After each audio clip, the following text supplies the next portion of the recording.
तुम्ही पाहू शकता मऊ जाळीदार खापरोळे आपल्या तयार आहेत. त्याचबरोबर नारळाचा रस तयार आहे. आपण साहित्य पाहून घेऊया. 3 कप इथे मी तांदूळ घेतलेले आहेत. तांदूळ शक्यतो जुने घ्यायचे आहेत. त्यानंतर 1 कप उडीद डाळ घेतलेली आहे. अर्धा कप चणा डाळ घेतलेली आहे. 1 चमचा मेथी दाणे घेतलेले आहेत. 1 चमचा बडीशेप घेतलेली आहे. 1 चमचा मी धने घेतलेले आहेत. 4 ते 5 वेळा स्वच्छ धुवून साधारण 4 ते 5 तास भिजत ठेवले आहे. 4 ते 5 तास झालेले आहेत. आता आपण हे थोडं पाणी घालून एकदम बारीक वाटून घेऊ. बॅटर वाटून रेडी आहे.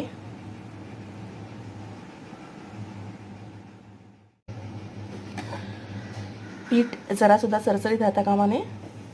खूप बारीक वाटून घ्यायचे आपल्याला.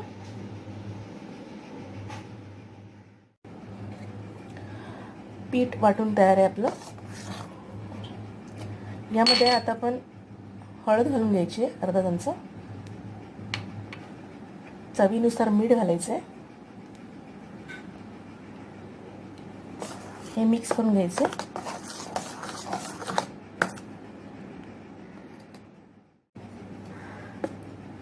हे चांगलं मिक्स झालेलं आहे. यामध्ये आपण आता थोडंसं तेल घालणार आहोत, 1 टीस्पून.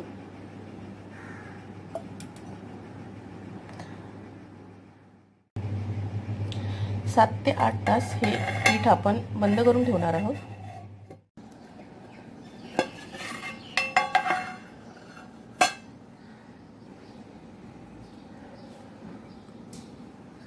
हे बघा, तुम्ही पाहू शकता पीठ इतकं सुंदर आलंय. पूर्ण डबा भरला.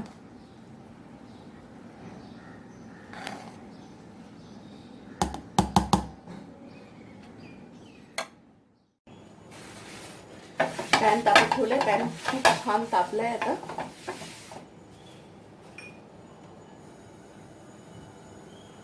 आता आपण खापरोळी टाकून घेणार आहोत.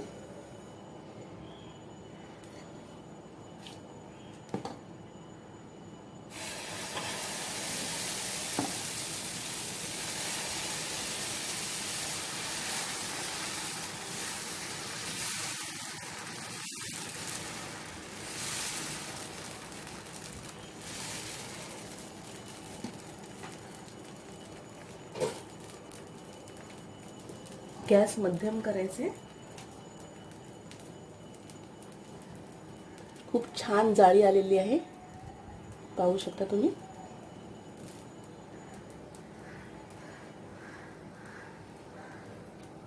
थोडं तेल सोडून घेऊ बाजूने.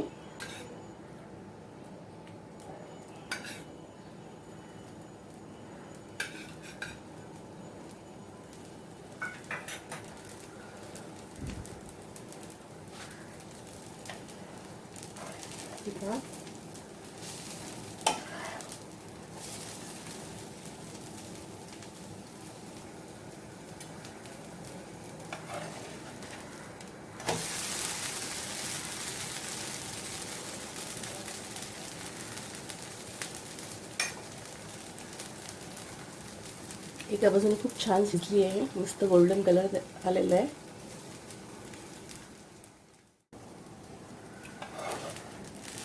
दुसऱ्या बाजूने सुद्धा छान शेकली आहे. तुम्ही पाहू शकता किती छान झाली आहे.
मी तुम्हाला आता झटपट नारळाच्या रसाची रेसिपी दाखवते आहे.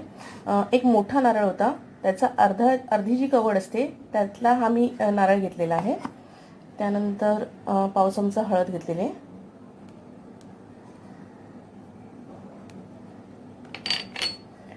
इथे 1 चमचा जिरं घेतलेलं आहे. 3 ते 4 वेलची घेतलेली आहेत. वेलची पूड पण घेऊ शकता तुम्ही. पारंपरिक नारळाच्या रसाच्या रेसिपीमध्ये गूळ वापरला जातो, पण आपण हे झटपट करतो त्याच्यामुळे मी ही साखर वापरते. यामध्ये आपण पाणी ॲड करून घेणार आहोत. आता हे मिश्रण आपण मिक्सरला लावायचं आहे. हे वाटून रेडी आहे.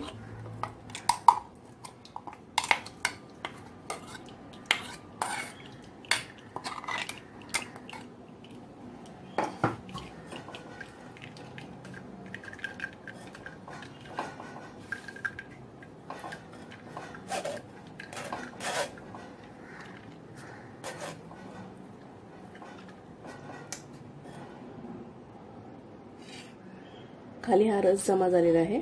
आपण हे मिश्रण परत मिक्सरला लावायचे. त्यामध्ये परत अर्धा पेला पाणी घालून घ्यायचे आणि वाटून घ्यायचे.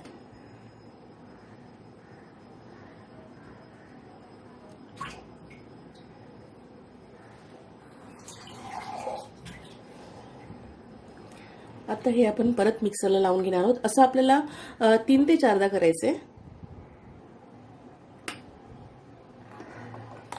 परत एकदा वाटून घेतलेले आपण.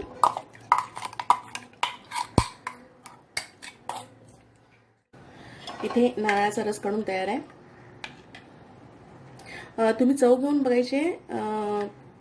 यामध्ये तुम्ही वेलची, साखर ॲड करू शकता. गूळ घालून केलेला नारळाचा रस आहे. याची पारंपरिक रेसिपी आपण आधी शेअर केलेली आहे. यामध्ये मी साखर यासाठी वापरली आहे, गूळ वापरला तर याचा रसाचा कलर थोडासा काळपट होतो. तुम्ही जर गूळ ॲड करायचा असेल तुम्हाला, तर तो मिक्सरमध्ये ॲड न करता वरून नंतर ॲड करायचं आहे, नाहीतर दूध फाटू शकतं.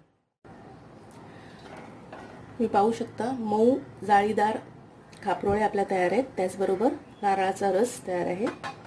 माझी ही रेसिपी तुम्हाला कशी वाटली हे नक्की कळवा.